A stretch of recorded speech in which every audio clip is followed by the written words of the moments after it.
Wala siya sa pelikula, pero sa linggong ito, naging maaksyon ang mga kaganapan sa buhay ng action star at dating senador Ramon Bong Revilla Jr.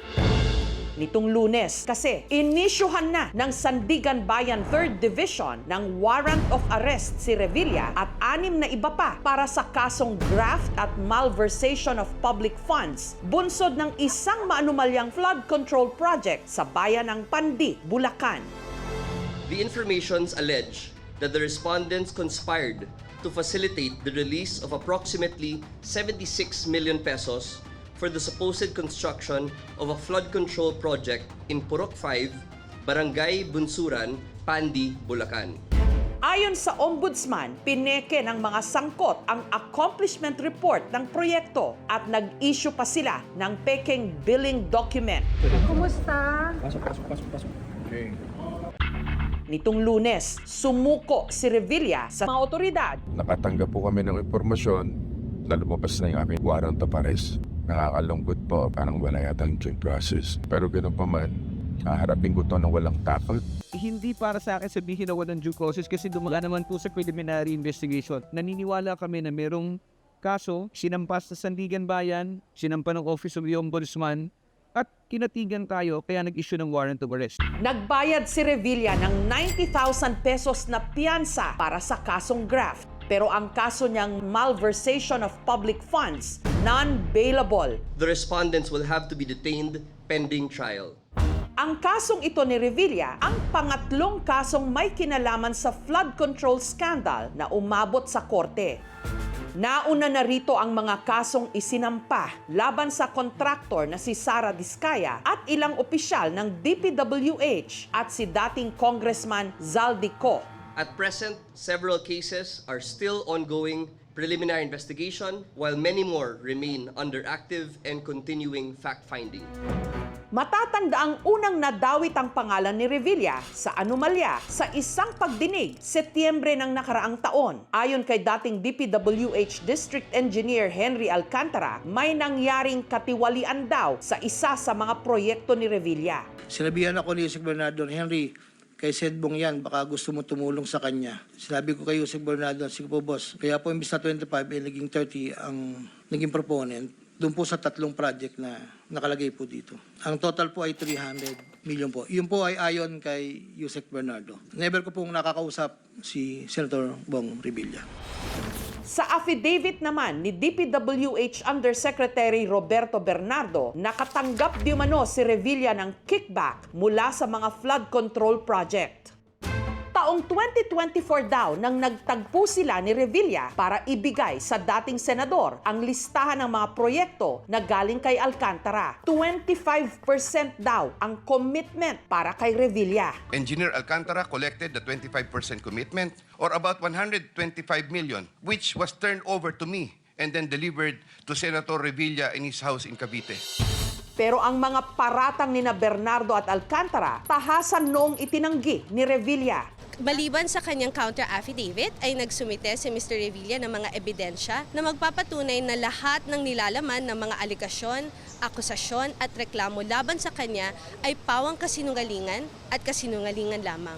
Ang kontratista na tinutukoy ni na Alcantara at Bernardo sa di umano maanumalyang proyekto ni Revilla, ang Sims Construction at ang proyekto nakatalaga raw sa Purok 5 sa Bunsuran, Pandi, Bulacan. Nagsiyasat ang aming team. Nadiskubre naming meron pang 3 mga barangay sa Pandi na ang pangalan, Bunsuran. At lahat ng mga ito may Purok 5. Pero sa 3 ito, iisa lang ang may flood control project, ang Barangay Bunsuran 2. Kuya, alam niyo po ba kung saan yung sinasabing flood control project dito sa Purok 5? Pero ang nakapagtataka, 2 magkaibang flood control projects ang itinuturo ng mga residente. Ang una, gawa ng Top Notch Catalyst Builders Incorporated na may inilaang 74.1 million pesos na pondo. At ayon sa inilabas na Cabral Files, pampito ito sa top contractors ng DPWH na pinondohan daw ng UA o ng Unprogrammed Appropriations. Ang pangalawang proyekto, gawa naman ng Kaana Construction Corporation na may budget na mahigit 74.1 million pesos din. Ayon pa sa mga residente, nagdududa na raw sila sa proyektong ito. Ang unang proyekto kasi nagawa ng Top-Notch Catalyst Builders Incorporated. Kahit completed na ang nakalagay na status, hindi pa rin daw tapos. Pero parang may mga naiwan po silang bakal. Ayan po. Yun dyan, nakabaon lang, ang pantay lang siguro yan dyan eh. Natabunan na lang, masakit para sa amin, unang-una. Pira natin yun. Tapos ganun lang nangyari, iba lang nakinabang, hindi lahat. Habang ang isang proyekto naman nagawa ng Kaana Construction Corporation, mali raw ang detalye sa nakapaskil na karatula ng DPWH. Tama po ba na Purok 1 and 2 po ito? Hindi po, kasi ito po ay Purok 5. Ito mga nagdaang pagbaha, hindi siya umapaw dyan. Kaya lang, nagtataka yung mga taga dito, bakit daw may naiwang bukas. Siyempre, lulusot yung tubig dyan, papunta dito. Hindi rin daw nila alam ang tinutukoy na proyekto ni Revilla na gawa ng Sims Construction. Alam nyo na ghost Oo. project. Paulit-ulit ng balita na wala na.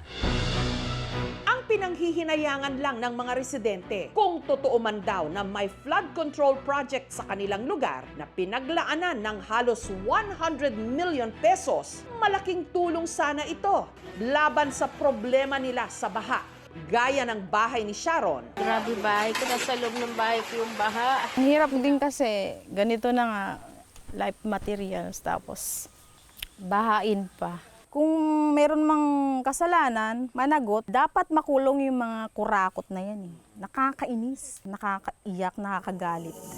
Ganito rin ang hinaing ng magsasakang si Jojo. Maayos pa raw ngayon ang pananim nila, pero ang ikinakatakot niya, pag nagsimula na raw ang tag-ulan, literal na wala silang kakaining bigas. Hihina ang ani pagka tinatamaan ng bagyo ng baha. Siyempre nakaka-disappoint din. Mas maganda sana kung ituloy nila. Kung ibinigay sa kanila ng project para yung sa mamamayan.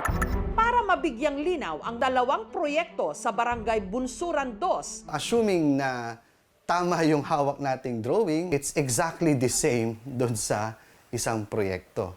And again, kung magkaiba silang proyekto, hindi dapat sila parehas. I found out 6 from the 10 sheets are exactly the same doon sa 6 na sheets ng isang project. I-capacitate natin yung mga technical people natin eh. Kaya walang checker among the stakeholders, baka walang capacity yung mga technical people like engineers, no, to peer review the drawings. natapos ang paghahanap ng aming team, pero hindi pa rin matukoy ang kinaroroonan ng flood control project na gawa ng SIMS sa Barangay Bunsuran na nagkakahalaga naman ng 92.8 million pesos. Pati ang engineering office ng Pandip, Bulacan, wala rin daw mahanap na impormasyon tungkol sa proyekto. Gayong nabigyan ito ng notice to proceed ni Alcantara. Sa makatwid, isa nga itong ghost project. Kaugnay naman ang problemang ito, naging diskusyon din sa Senado ang mga mali-maling coordinates ng DPWH. Sa 337 na mga proyektong ininspeksyon, 291 ang off o wala raw sa tamang lokasyon. Kasi pag pinuntahan yung grid coordinates na mali, wala makikitang project, ire-report na ghost. Yun po ang nangyari dito sa initial field validation natin. Dahil wala sila pong nakita dahil mali po yung coordinates, nireport po nila as non-existent. Ayon naman sa Department of Justice, 14 na mga proyekto ang kumpirmadong ghost projects. Kabilang na ang sa SIMS Construction na pagmamay-ari ni Sally Santos na isa na ngayong state witness. Alam niyo ba na yung lisensya ay gagamitin para sa proyektong hindi naman talagang gagawin? Yung po kasi lisensya ko po, sa pilitan na po nilang iniram po sa akin. Sinubukan ng aming team na puntahan ang SIMS Construction Trading na siyang kontratista ng ilang pinaghihinalaang ghost project. Kabilang na rito ang proyekto ni Revilla. Pero caretaker na lang ang naiwan sa kanilang dating opisina. Sinubukan din naming kuhanan ng pahayag ang Kaana Construction Corporation. To the best of my recollection, nobody had called our attention that the site of our project was outside the declared purok in our billboards.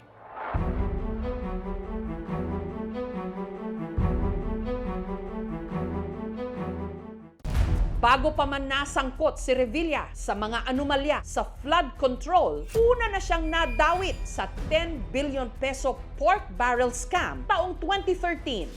Nadawit siya sa 124.5 million peso discretionary funds o PDAF na dinala sa mga peking NGO o non-government organizations ni Janet Lim Napoles.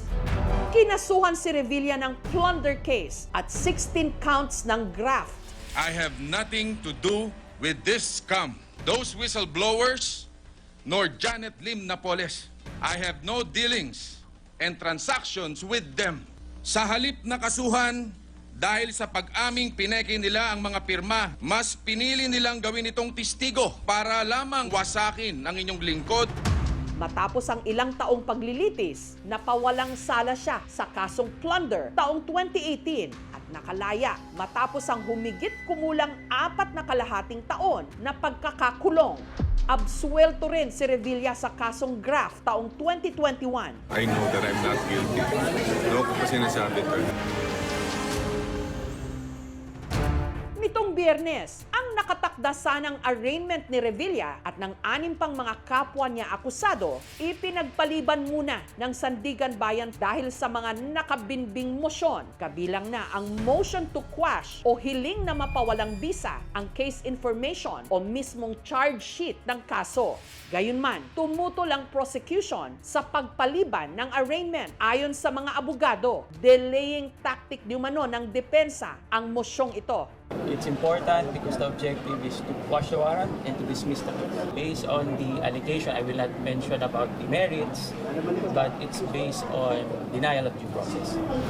Ang mga taga-suporta ni Revilla nagrally naman sa labas ng Sandigan Bayan. Naniniwala kami hindi niya kayang gawin ito dahil sa simula pa lang, akwit na siya. Hindi siya napatunayan nagnakaw sa ating bayan. Bakit siya magnanakaw? Napakarami niya ng pera. Senator Bong Revilla is the product of investigations na ginawa po ng Department of Justice. We have 3 more cases ngayon na ghost projects din which we are expecting to be filed. Sinubukan naming hinga ng pahayag ang kampo ni Revilla at ng 6 pang mga sangkot sa kaso pero wala silang tugon. Kaugnay sa isyong ito, naglabas ng statement ang pamilya ng dating senador. Hindi ito pag-iwas, kundi pagharap. He believes that the proper place to resolve these issues is inside the courtroom, where facts matter and the law speaks louder than speculation. As his wife and a public servant myself, I ask for understanding, fairness, and respect for due process. Iniutos din ng korte na ikulong si Revilla sa New Quezon City Jail Male Dormitory. Binigyan siya ng dilaw na uniform ng mga PDL o Persons Deprived of Liberty. Ang magiging kulungan ni Revilla, 47 square meters ang lapad. Meron itong 5 bunk beds kung saan kasya ang 10 tao. May sarili rin itong palikuran at hiwalay na shower. Kung paano tinatrato yung mga ordinaryong nakakulong, dapat ganun din yung pagtrato kay Revilla. Walang special treatment. Nag-iisang cell sila ngayon. The mandatory sa JNP, kung bago may ka, may 7-day quarantine para tingnan kung may infectious disease. So after the 7 days, they will be incorporated into the general population. Kung ang halaga po ng nalustay na pondo ay sobrang laki o milyon-milyon, ang parusa po ay maaaring umabot sa reclusion perpetua or life imprisonment. Dagdag pa po dito ang multa na nagkakatumbas ng halaga na ninakaw. Kasama na rin po dito ang perpetual disqualification from public office. Ayon naman sa Malacanang, kahit pa naging kaalyado nito si Revilla, wala raw itong exemption. Dahil ang Pangulo, sinabi ng makailang beses, uulit-ulitin ko po, walang sinasanto. Kaalyado, kamag-anak, kaibigan, kung kinakailangan maimbestigahan, imbestigahan. Samantala, sa linggong ito, ipinag-utos ng Senate Blue Ribbon Committee ang paglabas ng show cause order laban kay dating party list representative o Congressman Zaldico at sa nagpakilalang whistleblower na si Orly Guteza. Kasabay nito, mariin din na itinanggi ni dating DPWH Secretary Manuel Bunoan ang mga akusasyon laban sa kanya. When I learned about the report that there were actually about 421 potential ghost projects, it's already a mind-boggling information to me. I have never anything about this kind of ghost projects.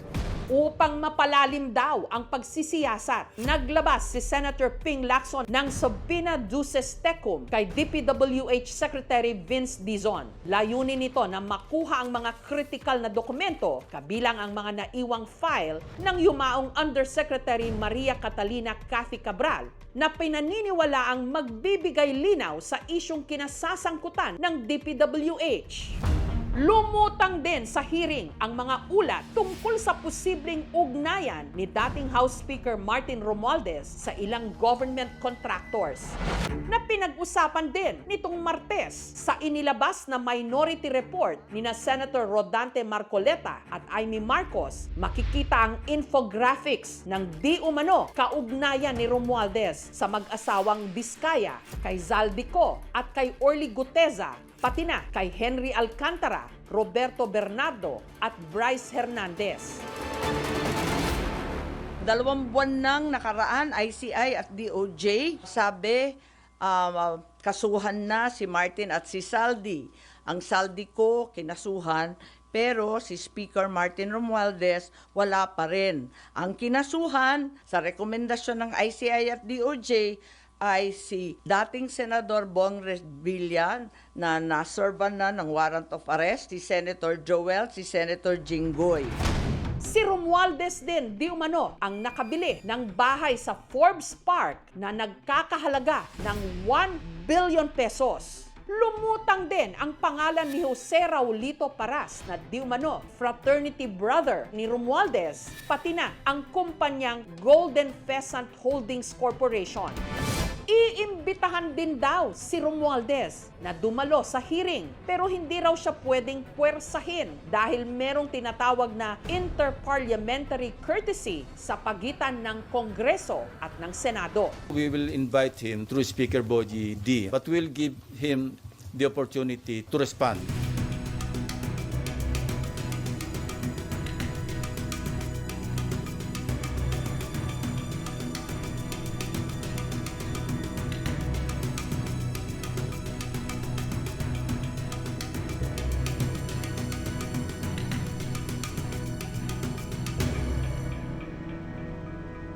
Lumipas na't lahat ng Pasko, wala pa ring napapanagot na big fish. Totoo naman may mga naaaresto at napapakulong, pero yung mga dapat na managot na mga incumbent na officials at yung mga nagtatago, hindi pa rin makita hanggang ngayon.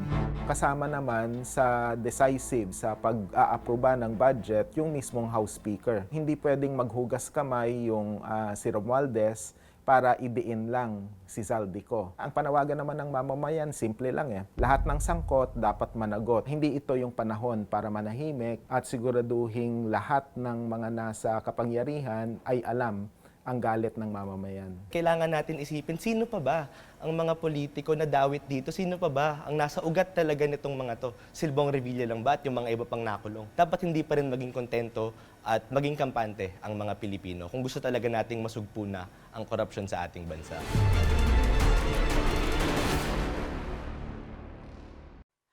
Thank you for watching, mga kapuso. Kung nagustuhan niyo po ang videong ito, subscribe na sa GMA Public Affairs YouTube channel. And don't forget to hit the bell button for our latest updates.